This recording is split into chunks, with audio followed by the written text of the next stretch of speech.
Assalamualaikum warahmatullahi wabarakatuh. Perkenalkan, nama saya Ros Rosdiana. Saya merupakan mahasiswi dari Universitas Teknologi Digital kelas C1 Akuntansi dengan NPM 102200048. Pada video kali ini saya akan menjelaskan mengenai dahsyatnya sakaratul maut. Apa itu sakaratul maut?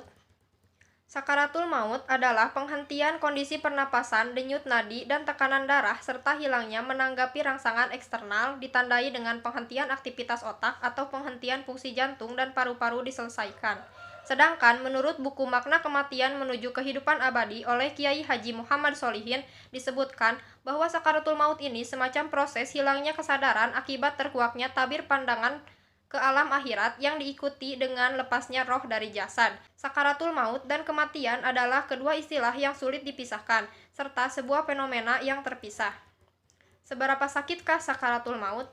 Dahsyatnya rasa sakit sakaratul maut itu hanya bisa dirasakan hakikatnya oleh orang yang pernah mengalaminya.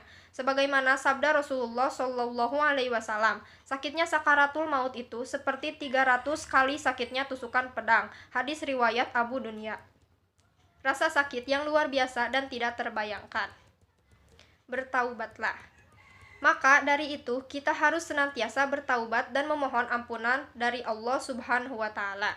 Salah satu nama terbaik Al-Asma Al-Husna dari Allah Subhanahu wa Ta'ala adalah At-Tawwab, Maha Penerima Taubat. Nama dan sifat ini menunjukkan bahwa Allah itu Maha Pemaaf, Maha Penyayang, dan Maha Pengampun hambanya yang insaf, mengakui dan menyadari kesalahan dan dosanya, menyesali masa lalu yang kelam dengan kembali ke jalan yang benar. Rasulullah Shallallahu Alaihi Wasallam bersabda, Innallaha yaqbalu taubatal abdi malam yugorgir, yang artinya, sesungguhnya Allah menerima taubat hamba selagi napas belum menyesak di tenggorokan.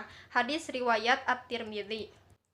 Kemudian Allah berfirman dalam Quran Surat An-Nisa ayat 18 yang berbunyi, Walaisatit taubatu lilladzina ya'maluna sayyi'at hatta idza hadara ahadahumul mautu qala inni tubtul an, yang artinya, dan tidaklah taubat itu diterima Allah dari orang-orang yang mengerjakan kejahatan yang hingga apabila datang ajalnya kepada seseorang di antara mereka barulah ia mengatakan, sesungguhnya saya bertaubat sekarang.